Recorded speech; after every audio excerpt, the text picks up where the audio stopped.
तो आप 4 महीने पुरानी सरकार, आप मुझे अपने मंत्रालय की 4 उपलब्धियाँ बताइए। School education transparency in fixation of fee act, ये अपने आप में एक बिल, इतना ऐतिहासिक बिल है जिसमें जिसमें सरकार दिल्ली की जनता के लोगों को साथ लेकर लगातार स्कूलों के द्वारा फीस बढ़ाने का जो प्रपंच किया जाता था उस पर नकेल बांधने का काम दिल्ली की सरकार करने जा रही है। ये अपने आप में ऐतिहासिक कदम है। चाहे पानी का मुद्दा हो, जल भराव का मुद्दा हो, शिक्षा में अव्यवस्था का मुद्दा हो, चाहे कावड़ शिविर में राहत का मुद्दा हो, हर मौके पर दिल्ली की सरकार, उसके मंत्री, दिल्ली की मुख्यमंत्री, प्रधानमंत्री श्री नरेंद्र मोदी जी के नेतृत्व में हमेशा जनता के बीच में उपलब्ध रही है।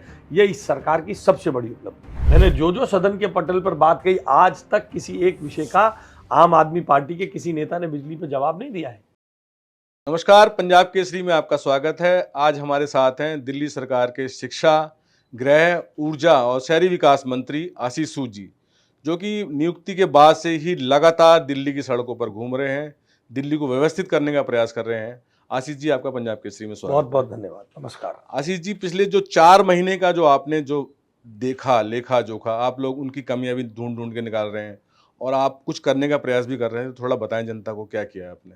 देखिए, इस 4 महीने से ज्यादा के कार्यकाल में इस सरकार की सबसे बड़ी उपलब्धि ये है कि ये सरकार जनता के बीच में हर दुख में, सुख में, अच्छे में, बुरे में जनता के बीच में उपलब्ध है। दिल्ली ने वो भी दौर देखा है जब दिल्ली के मुख्यमंत्री ने अपने घर पर कुछ लोगों को बुलाया, भीड़ ज़्यादा होने के बाद 5 मंजिल ऊपर छतों पर चढ़ गए दिल्ली के मुख्यमंत्री और उनके साथी। और दिल्ली आज देख रही है कि दिल्ली की मुख्यमंत्री थोड़े दिन पहले तक सड़क पर अपने घर के बाहर लोगों को मिलती थी। चाहे पानी का मुद्दा हो, जल भराव का मुद्दा हो, शिक्षा में अव्यवस्था का मुद्दा हो, चाहे कावड़ शिविर में राहत का मुद्दा हो, हर मौके पर दिल्ली की सरकार, उसके मंत्री, दिल्ली की मुख्यमंत्री, प्रधानमंत्री श्री नरेंद्र मोदी जी के नेतृत्व में हमेशा जनता के बीच में उपलब्ध रही है। यह इस सरकार की सबसे बड़ी उपलब्धि है। और आपने सवाल पूछा कि उनकी कमियां ढूंढ रहे हैं। हमारी सरकार ने यह तय किया, हम उनकी कमियां नहीं ढूंढेंगे। वो दौर चला गया जब हम उनकी कमियों को देख के बताएंगे। जनता ने अब हमें बिठाया है। शिक्षा में जो अव्यवस्था है, लगातार पिछले सालों से शिक्षा में कई केस दिल्ली की जनता ने अन्य स्कूलों पे किए हुए हैं। उन केसेस को हम लगातार लड़कर दिल्ली की जनता को राहत देने का और उन परेशानियों को दिल्ली की जनता से दोबारा ना आए, इसके लिए लगातार हम शिक्षा के क्षेत्र में काम कर रहे हैं। चाहे वो फी बिल हो, चाहे वो डिजिटल क्लासरूम्स हो, इन सब विषयों पर एक बड़ा काम दिल्ली में चल रहा है।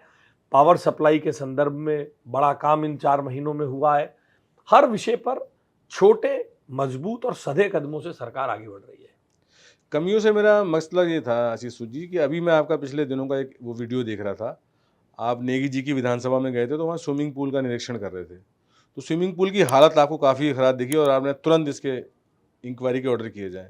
तो ऐसी जो चीज़ें वो बीज बो के गए हैं, तो वो पेड़ बन रहे हैं, तो उनको आप लोग क्या करेंगे? देखिए, अब दिल्ली की जनता ने हमें इन चीज़ों के सुधार करने का जिम्मा दिया है और हमने निर्णय किया है कि चाहे फीस का बिल हो, चाहे 10 वर्ष आम आदमी पार्टी के और 15 वर्ष कांग्रेस के, इनमें दिल्ली के पावर इंफ्रास्ट्रक्चर के साथ जो दुर्व्यवहार हुआ है, जो अकर्मण्यता हुई है, उसमें जो काम नहीं हुआ है, अब रोज रोज दिल्ली की जनता को हम जाकर ये बताएंगे तो दिल्ली की जनता हमसे ये सवाल पूछेगी कि तुम क्या कर रहे हो। Yes. इसलिए अब उन कमियों, having known all those shortcomings, उन सब कमियों की जानकारी होने के बाद दिल्ली की जनता ने अब हमें चुन दिया है। इसलिए अब हम इन सब समस्याओं को निराकरण करने के लिए, काम करने के लिए हमने संकल्प लिया है। चाहे पावर इंफ्रास्ट्रक्चर की बात हो, चाहे फीस की बात हो, चाहे दिल्ली की सड़कों पर जाम की बात हो, चाहे दिल्ली की सार्वजनिक परिवहन व्यवस्था की बात हो, चाहे यमुना सफाई की बात हो, इन सब में योजनाबद्ध तरीके से काम होने की आवश्यकता है। आप ऊर्जा विभाग के भी मंत्री हैं, तो पिछले दिनों जो आम आदमी पार्टी का लगातार हमलावर है कि पावर कट अब पहले से ज़्यादा हो गए हैं। देखिए, मैं अक्सर एक बात कहता हूं कि हम बहुत साधारण लोग हैं। हमारे पास इकोसिस्टम नहीं है सत्येंद्र जी, उन लोगों की तरह, ना ही विज्ञापन के पैसे की ताकत है। कौन सा वर्ष था जब बिजली नहीं जाती थी? मैंने आंकड़ा दिया, उन्होंने आरोप वे लोग लगाते हैं जो बिजली के मामले पर ध्यानाकर्षण प्रस्ताव लाए। आप समझिए, ये वे लोग हैं जो बिजली के मामले पर ध्यानाकर्षण प्रस्ताव लाए और सदन छोड़कर भाग गए। आप एक प्रस्ताव लाए बिजली के मामले में, सुनिए। मैंने जो जो आरोप लगाए, मैंने जो जो सदन के पटल पर बात कही, आज तक किसी एक विषय का आम आदमी पार्टी के किसी नेता ने बिजली पर जवाब नहीं दिया है। जिस तरीके से बिजली के इंफ्रास्ट्रक्चर को कमजोर किया गया, 7 वर्ष 8 वर्ष लगातार डीटीएल नाम की संस्था जो ट्रांसको लिमिटेड है, कोई इंफ्रास्ट्रक्चर पर पैसा खर्च नहीं हो रहा है। दिल्ली की अनऑथोराइज्ड कॉलोनियां बढ़ती जा रही हैं, उनमें बिजली के इंफ्रास्ट्रक्चर पर काम नहीं हो रहा। एचवीडीएस सिस्टम लगभग अपनी आयु पूरी करने को है। इन सब पर कोई काम नहीं हुआ, मगर उनके पास एक इकोसिस्टम है, उस इकोसिस्टम के माध्यम से वो रोज शोर करते रहते हैं। मैं उनके इस अधिकार को कैसे रोक सकता हूं? मगर ध्यानाकर्षण प्रस्ताव पे उनका भाग जाना, उनमें से हर मंत्री के घर पर बिजली का बैकअप होना, उनके जमाने में हमसे ज्यादा घंटों तक बिजली के कट होना, ये सब आंकड़े सिलसिलेवार डेट वाइज उनको पास उपलब्ध कराए गए हैं। अब बात रही बिजली की, इसी तरीके से एक आजकल बहुत ज़्यादा सोशल मीडिया में भी हर जगह है कि तोड़फोड़ बहुत ज़्यादा हो रही है। जब से बीजेपी आई है, उजाड़ा जा रहा है लोगों को, झुग्गी वालों को, मकान तोड़े जा रहे हैं, दुकान तोड़े जा रहे हैं। इसको आप कैसे देखते हैं, क्योंकि शहरी विकास भी आपके पास है? देखिए, कुछ मुकदमे दिल्ली में लगातार चलते रहे हैं। सबसे बड़ा मामला था जो बारापुला नाले का। जी। हाई कोर्ट के ऑर्डर थे कि बारापुला के नाले से पानी के बहाव को रुका जा रहा है, वहां से उस बस्ती को हटाकर दूसरी जगह भेजा जाएगा। जो एलिजिबल लोग थे उनको वहां विस्थापित किया गया, नए मकान दिए गए। अब ये पुरानी सरकारों को पॉलिसी बनानी थी, उनके जमाने में मुकदमा था, उनके जमाने में ये तय हुआ था कि इनको हटाना है, इसकी व्यवस्था करना उनका काम था। मगर वोट बैंक की राजनीति के चलते उन गरीबों को बरगलाने का काम ये सरकारें करती हैं। आपने आज भी देखा होगा, अभी स्वघोषित बेरोजगार नेता एक third party audit high court ने कहा है, ऐसा जिक्र कर रहे हैं, अभी एक प्रेस पत्रकार वार्ता हुई है जी। कि डीसिल्टिंग की थर्ड पार्टी इंस्पेक्शन होनी चाहिए। मैं समझ नहीं पा रहा हूं, ये लोग अरविंद केजरीवाल, मनीष सिसोदिया को बिल्कुल ठिकाने लगाने लगे हुए हैं, इसलिए खुद पढ़ रहे हैं 2024 और 2022 में कोर्ट ने ऑर्डर दिया, और आज मुख्यमंत्री रेखा गुप्ता से पूछते हैं कि जवाब दीजिए। आज मुख्यमंत्री से पूछते हैं आप जवाब दीजिए। कमाल की बात है। आपको यह बताना चाहिए वो पद्धति क्यों नहीं शुरू हुई। अगर थर्ड पार्टी एश्योरेंस हुई होती, क्वालिटी एश्योरेंस हुई होती, तो आज जहां पर भी थोड़ी दिक्कत आ रही है वो नहीं होती। हम तो 4 महीने पुरानी सरकार है, हम काम को निपटाने की, काम को ठीक करने की कोशिश कर रहे हैं, जिसके लिए हम सिर झुका के दिल्ली की जनता के सामने जाते हैं और कहते हैं कि हम इसे ठीक कर रहे हैं। मगर 2024 में हाई कोर्ट का ऑर्डर था, 2022 में हाई कोर्ट ने ऑर्डर दिया। सौरभ भारद्वाज खुद डेट पढ़ रहे हैं कि मुख्यमंत्री से पूछेंगे, अरे मामा अरविंद केजरीवाल से सवाल पूछ क्यों नहीं इसका थर्ड पार्टी एश्योरेंस हुई, तुम सरकार के मंत्री थे, तुमने क्यों नहीं यह काम किया। मगर हमारे को आम आदमी पार्टी के नेता और विधायक बताते हैं कि आम आदमी पार्टी के अधिकांश नेता अरविंद केजरीवाल और मनीष सिसोदिया के नेतृत्व से आज ही जा गए हैं। इसलिए रोज ऐसे मुद्दे लाते हैं जिसमें उनकी किरकिरी हो, उनको नीचे देखना पड़े, उनकी मजाक उड़े, इसलिए 2024 का मामला खुद उठाते हैं। इसलिए इन लोगों को कुछ, सत्येंद्र जी, इनके पास करने को कुछ है नहीं, इसलिए अपने पास आरोप लगाना। ये भारतीय जनता पार्टी का कार्यकर्ता ही था जो 27 साल बाहर रहकर भी रोज सड़कों पर आंदोलन करता था, सड़क पर उतरता था। ये तो सोशल मीडिया पे बोलने वाले लोग हैं, रोज बोलने के लिए, खबर छपने के लिए कुछ बोलना है।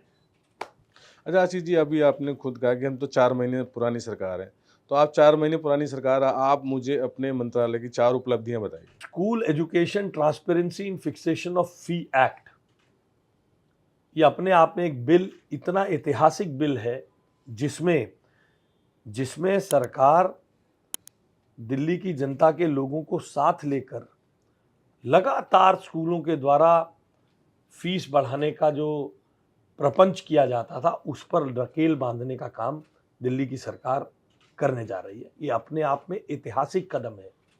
केवल 4 महीने के छोटे अंतराल में जी, हमें ऑपरेशन सिंदूर के कारण विधानसभा उन दिनों बुला नहीं पाए, उसके उपरांत अब ये नहीं तो हम इसको 1 महीना 2 महीने पहले ही पास कर चुके होते। बहुत जल्द ये कानून का रूप लेकर दिल्ली की जनता को राहत देने वाला है। मैंने पहले भी बहुत दफा बताया, दिल्ली के स्कूलों में 38,000 कमरे हैं। इन 38,000 कमरों में केवल 700 से कुछ ऊपर कमरों में स्मार्ट क्लासरूम थे। जी, NEP 2020, नेशनल एजुकेशन पॉलिसी 2020 में जिस प्रकार से experiential learning, individual personalised coaching के बारे में बात की गई है, वो बिना इन स्मार्ट क्लासरूम के हो ही नहीं सकती।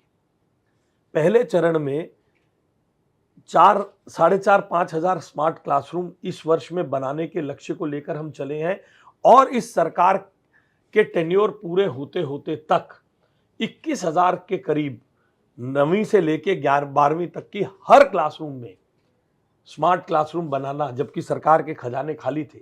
जी, मुख्यमंत्री जी के नेतृत्व में, प्रधानमंत्री जी के मार्गदर्शन में हर तरीके से बच्चों को बेहतरीन एजुकेशन सिस्टम की शिक्षा देने का काम दिल्ली की सरकार लगातार कर रही है।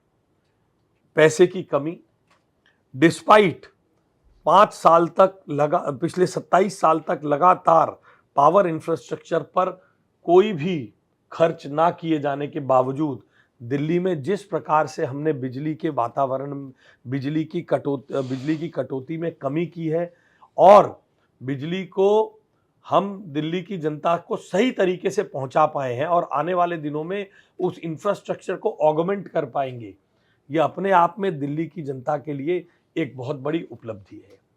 75 CM श्री स्कूल, जहां डाटा साइंस होगा, जहां रोबोटिक्स होगा, जहां स्मार्ट क्लासरूम होंगे, जहां ब्लॉकचेन मैनेजमेंट होगी, आर्टिफिशियल इंटेलिजेंस से लैस होंगे, इस प्रकार के जो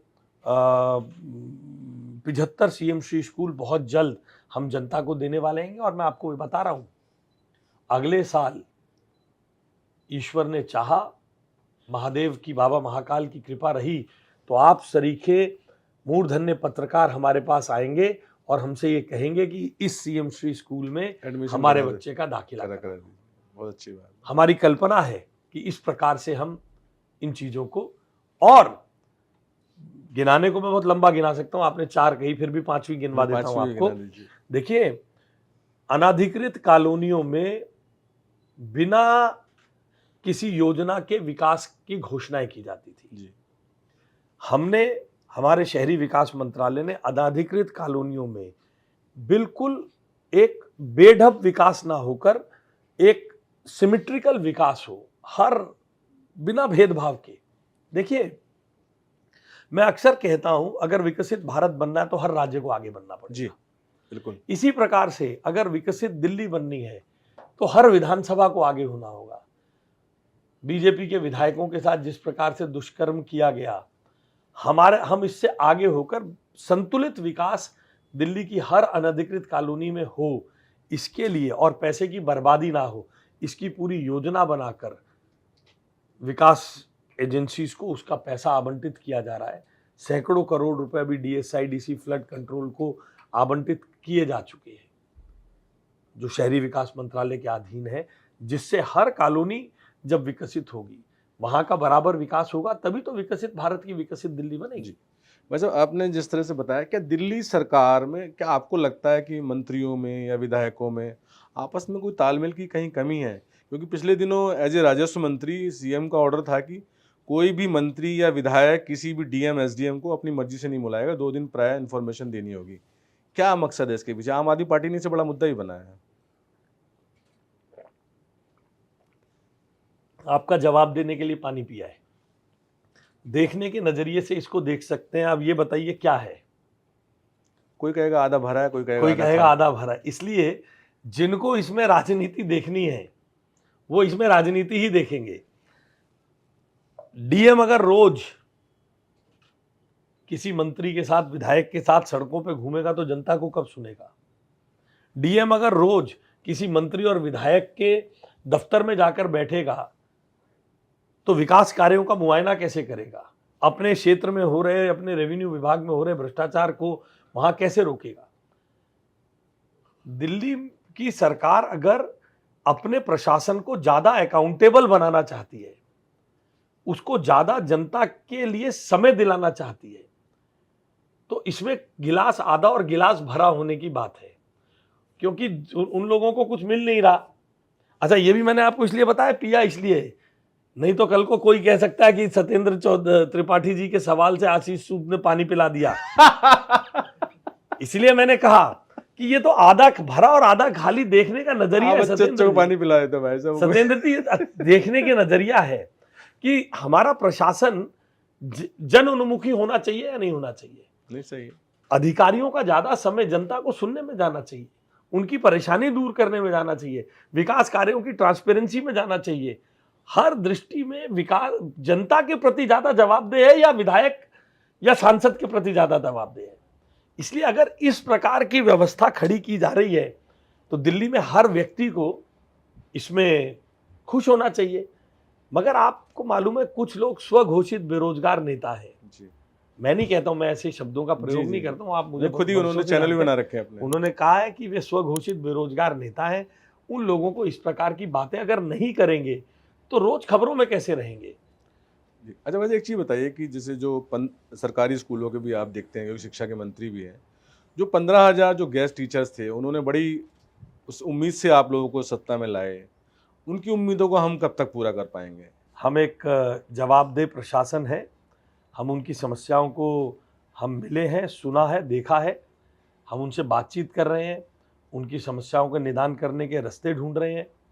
देखिए, उनसे वो दौर था जब उनसे कोई मिलता भी नहीं था जी। आज वो मेरे कमरे में आते हैं, हम उनको सुनते हैं।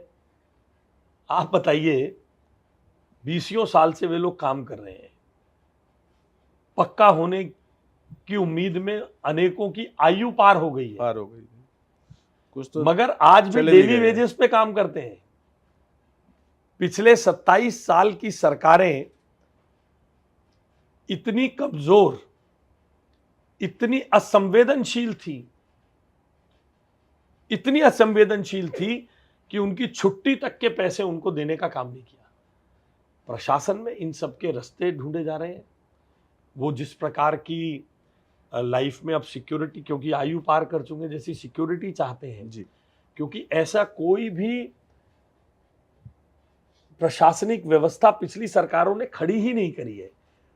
मैं आपके इस अखबार के माध्यम से, आपके इस चैनल के माध्यम से, आप एक बहुत बड़ा प्रतिष्ठान है, मैं चाहूंगा कि आप हमारे बिहाफ पर उन लोगों को बताएं, आपका अखबार ये बताए कि दिल्ली की सरकार प्रधानमंत्री जी के मार्गदर्शन में, मुख्यमंत्री के रेखा गुप्ता जी के नेतृत्व में संवेदनशीलता से उनकी एक एक समस्या का निदान हम करेंगे।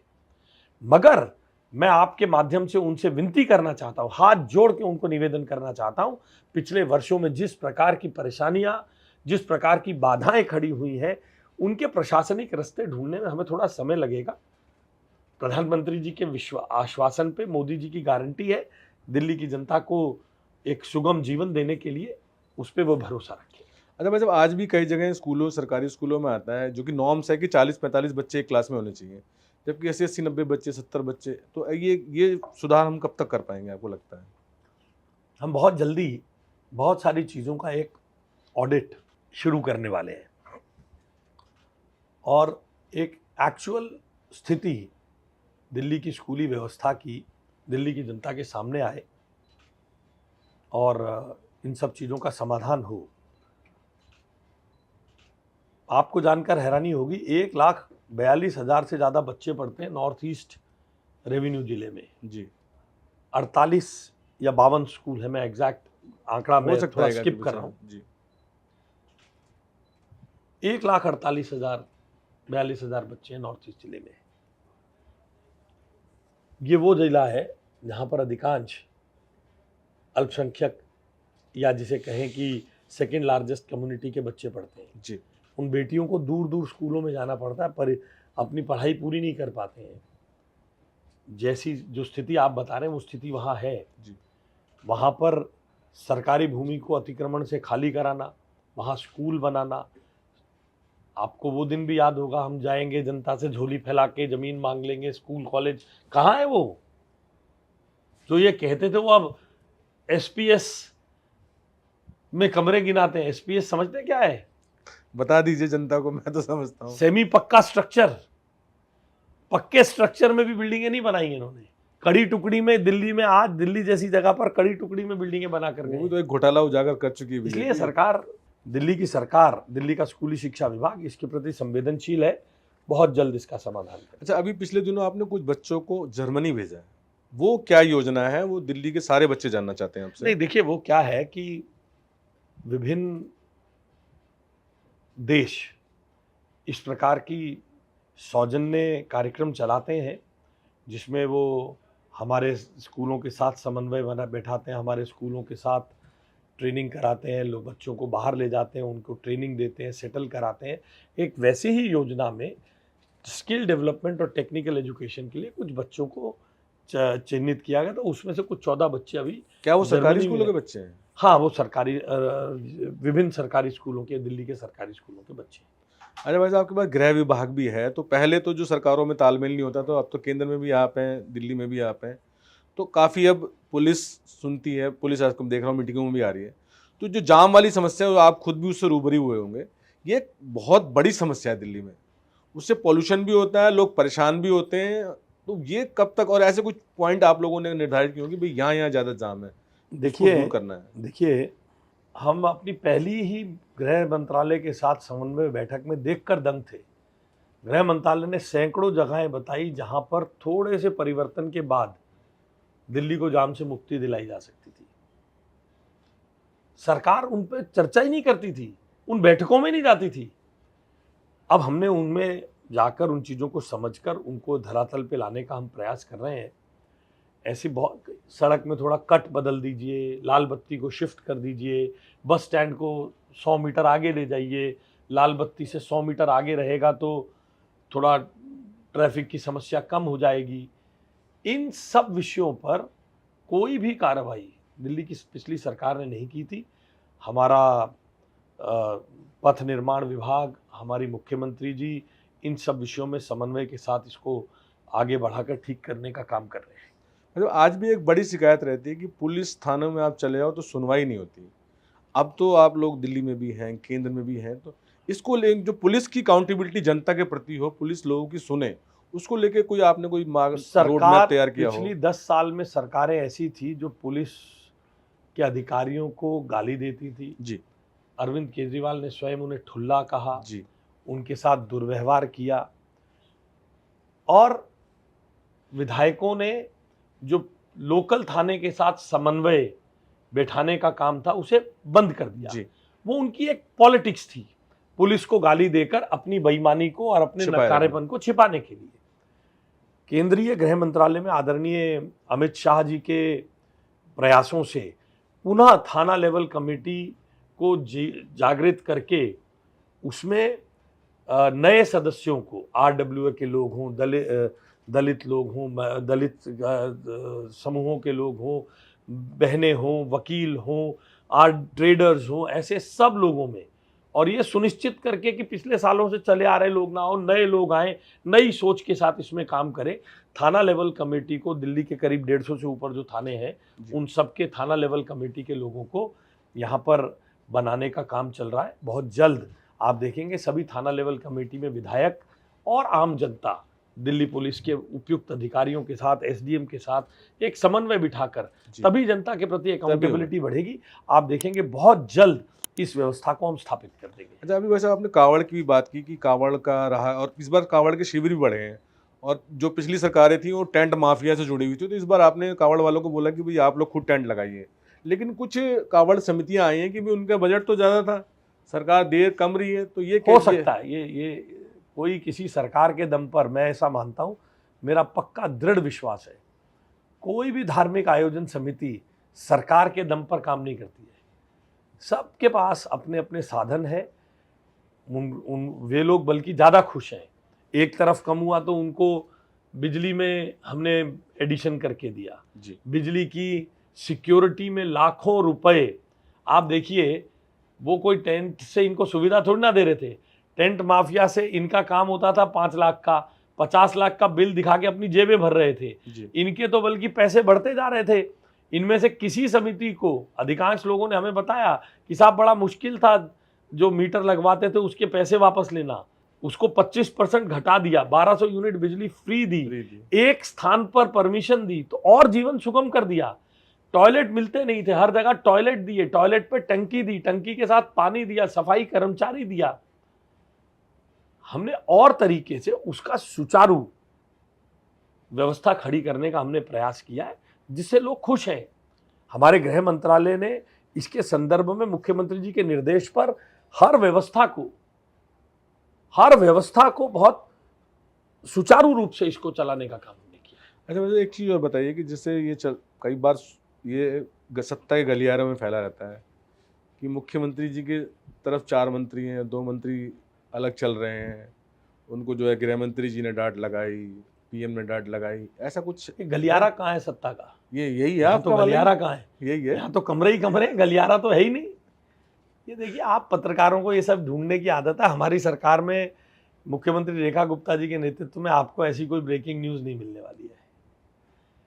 ये सब बेरोजगार नेताओं के अपने अपने कयास हैं, और आप लोग भी ढूंढते ही हैं, आपका भी काम है साहब। आप अगर अखबार के दफ्तर से निकलकर राजनीतिक कार्यालय में, राजनीतिक दफ्तरों में जाएंगे तो आपको भी तो आपका कोई बॉस पूछता होगा क्या खबर लाए हो जी। तो आप वो ढूंढते रहिए, प्रयास करिए। बिल्कुल सही। अच्छा बताइए, आप गृह मंत्री हैं और शहरी विकास मंत्री भी, कुछ शहरी विकास कुछ बड़ा करने वाला है दिल्ली में, 1 तारीख से मैंने कुछ सुना है, क्या है? देखिए, प्रधानमंत्री जी के निर्देश पे 1 अगस्त से 31 अगस्त तक दिल्ली में स्वच्छता अभियान चलने वाला है। इस बार इस स्वच्छता अभियान का जिम्मा नोडल एजेंसी के रूप में शहरी विकास मंत्रालय के पास है। मुख्यमंत्री जी के निर्देश पे उसमें कई परिवर्तन, कई अभियान लिए गए हैं। 1-2 तारीख को उसमें हर सरकारी दफ्तर में, हर कमरे में, हर गलियारे में, तथाकथित सत्ता के गलियारे में भी सफाई की जाएगी। वर्षों से रखे हुए गंद को, वर्षों से रखे हुए कूड़े कचरे को हटाया जाएगा। 9, 10, 16, 17 और 23, 24 ऐसे 6 दिन दिल्ली में ऐसा देखने में आया है कि जो प्लान्ड कॉलोनी है, जहां आरडब्ल्यू आंदोलन मजबूत है, वहां तो ये अभियान सक्सेसफुल हो जाते हैं। मगर ऐसे बहुत सारी कॉलोनियां हैं, अनधिकृत कॉलोनियां हैं, पुनर्वास बस्तियां हैं, जे कॉलोनी यानी झुग्गी झोपड़ी कॉलोनी है, जहां ये आंदोलन है नहीं, वहां पर ये स्वच्छता अभियान पहुंचते नहीं है। तो ये जो 6 तारीखें मैंने आपको बताई है, इसमें इस स्वच्छता अभियान के अंतर्गत सबकी दिल्ली अपनी दिल्ली अभियान चलेगा, जहां हर जनप्रतिनिधि इन अनधिकृत कॉलोनियों में जाएगा। ये दिन इसलिए दिए गए हैं बीच में इसलिए दिए गए हैं कि 9 तारीख तक तैयारी कर लें। कहाँ पर टैंकर चाहिए, कहाँ पर कूड़े के लिए रेडी चाहिए, कहाँ पर ट्रक चाहिए, कहाँ जेसीबी चाहिए, ताकि वहाँ पर हम एक अच्छे प्रयास के साथ इस सफाई अभियान को लेकर जा सकें। फिर इसी के बीच में शायद 14, 21, 28 3 वीरवार पूरे स्कूल, कॉलेज और जनता को आह्वान किया जाएगा कि यमुना के तीरे आकर, यमुना के किनारे पे आके प्लॉगिंग, प्लास्टिक और कचरे को बीनने सफाई का में। काम, सफाई अभियान करें। दिल्ली के सभी 4000 नगर निगम सहित 4000 स्कूलों के करीब स्कूल हैं, इन सब स्कूलों को और कॉलेजों को, विश्वविद्यालयों को एक एक स्थान ऐसा, जहां पर एक एक ऐसा स्थान जहां पर वो चुनेंगे, ये गली, ये मार्केट, ये पार्क, 30 दिन तक वहां स्वच्छता का अभियान चले। लाखों विद्यार्थी सड़कों पर उतरें, श्रमदान करें, एक सामूहिक भावना। जी। देखिए, बड़ा इस बात को समझने की बात है, साधु संत महात्मा तो स्वच्छता की बात कहते आए हैं, जी। मगर स्वर्गीय बापू के बाद अगर किसी एक नेता ने, किसी एक राजनीतिक व्यक्ति ने स्वच्छता की बात की है तो वो प्रधानमंत्री है। बिल्कुल 100% सही। तो उनके नेतृत्व में इतने बड़े इस अभियान को हम दिल्ली में एक नए ऊंचाई तक लेकर जाना चाहते हैं, इसलिए हम थोड़ा सा, हमने इसके एक बेहतर योजना बनाई है मुख्यमंत्री जी के नेतृत्व में और प्रधानमंत्री जी और गृह मंत्री जी के मार्गदर्शन में। भगवान ने चाहा तो बहुत अच्छा आप इसमें नतीजा देखेंगे। अरे भाई, दिल्ली वाले ना बहुत उम्मीदों से लाए हैं आपको, और आपके अपने कार्यकर्ताओं की भी 27 साल की उम्मीदें पूरी हुई हैं। तो आप दिल्ली वालों को क्या मैसेज देना चाहते हैं? क्योंकि उनको भी जैसे लग रहा है कि अब आप आए हो तो आपके हाथ में छड़ी आप हिला दीजिए, फट से सही हो जाए। तो कोई नहीं, टाइम बाउंड उनको समझाइए कि ये थोड़ा। मैं उनकी अपेक्षाओं को अच्छी तरह समझता हूँ। मैं मानता हूँ कि उनकी अपेक्षाएं जायज़ हैं, वर्षों से परेशान थे, मगर हम उनकी हर अपेक्षा को पूरा करने का प्रयास करेंगे और जैसे जैसे वो चीज़ें धरातल पे आएंगी उनके समक्ष आएगा। मैं उनकी अपेक्षाओं को बुरा नहीं मानता हूँ और ना मैं उनसे कभी ये कहता हूँ कि हमारे हाथ में छड़ी नहीं है। उनके वोट में बहुत ताकत है, उनके वोट की ताकत ने हमें इस सत्ता में, इस सचिवालय में पहुंचाया है और यहाँ से जन उन्मुखी योजनाओं को हम उन तक ले जाने के लिए प्रधानमंत्री जी के मार्गदर्शन में, प्रधानमंत्री जी की गारंटियों को पूरा करने के लिए मुख्यमंत्री जी के नेतृत्व में कोई कोर कसर नहीं छोड़ेंगे। प्रधानमंत्री जी के एक एक गारंटी को पूरी करने के लिए जान लगा देंगे। अच्छा भाई, कुछ लोगों के बारे में मैं आपसे एक वर्ड में अगर पूछना चाहूंगा, मेरा अंतिम कठिन है ये। सवाल है ये। नहीं, कठिन नहीं है, तो बहुत आसान सा नहीं, ये है। एक मिनट में बोलोगे भाई? फंसाने वाले काम करते नहीं, हैं। प्रधानमंत्री नरेंद्र मोदी। अब बताइए आप। महानतम नेता, फिर ये भी कठिन सवाल है। गृह मंत्री अमित शाह जी। कठोर कुशल प्रशासक, मुख्यमंत्री रेखा गुप्ता जी। मेहनती प्रशासक, जन उन्मुखी नेता, पूर्व मुख्यमंत्री अरविंद केजरीवाल जी। छोड़िए साहब। तो ये थे हमारे साथ दिल्ली के शिक्षा, गृह, शहरी विकास और ऊर्जा मंत्री आशीष सूद जी, जिन्होंने बड़ी बेबाकी से अपनी बातें रखी और जनता को ये भरोसा दिलाया कि थोड़ा धैर्य रखिए। तो कैमरा पर्सन मीर सिंह के साथ सत्येंद्र त्रिपाठी, पंजाब केसरी।